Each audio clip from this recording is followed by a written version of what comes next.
Yo, as I work this overnight shift in the Bronx, I gotta tell you, nothing about this uniform is a coincidence. Check it out.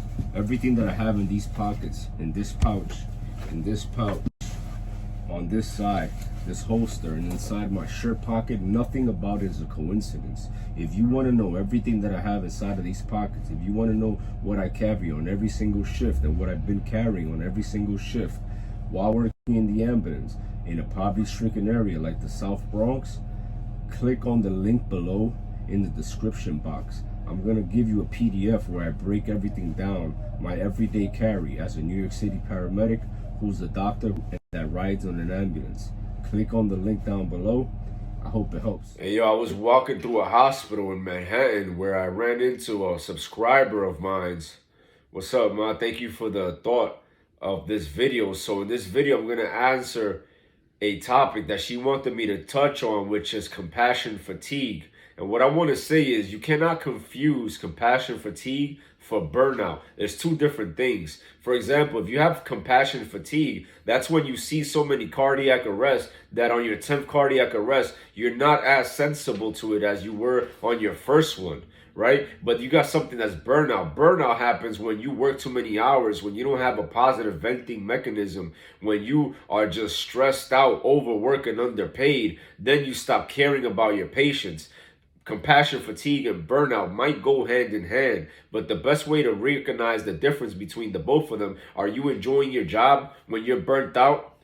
Do things that used to be a big deal, are they a big deal anymore? Most likely not. That's a sign of being burnt out, because you can have compassion fatigue but still want to do your job appropriately. You still want to help these people. You still want to keep them alive or save their life or improve their quality of life with a little bit of time that they have within your hands. Because remember, as an EMT, as a paramedic, the knowledge you hold will determine on whether or not somebody lives or dies. So when you have compassion fatigue, it's because you're becoming immune to the things that you're seeing on a regular basis. And that's another thing I want to tell you. If you're a new person to the EMS field, the first time you see something is going to be the most difficult time. Why? Because you're not too used to how to use the information you learned in class and in the textbook to the real world scenario. So the first time I had a cardiac arrest, I posted it here. I mentioned how I was looking at the Bristol jet and the epi went to 10,000, and I was trying to figure out what to do because I was in shock seeing this person with their mouth open in cardiac arrest while his son was standing over me waiting for me to do something. The shock of performing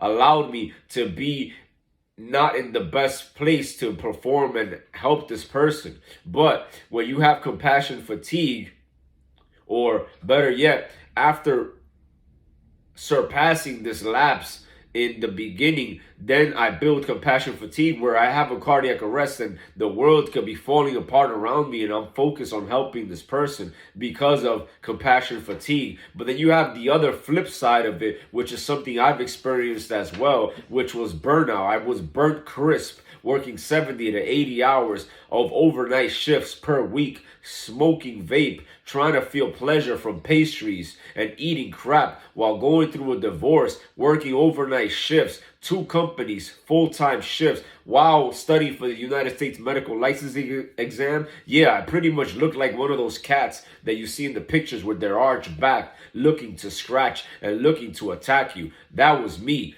burnt crisp, 50 pounds overweight. So if you're burnt out, that's different than compassion fatigue. If you're burnt out, it's most likely because you're not winning. For example, I stepped into work the other day and they told me, hey man, we had to give you the old ambulance.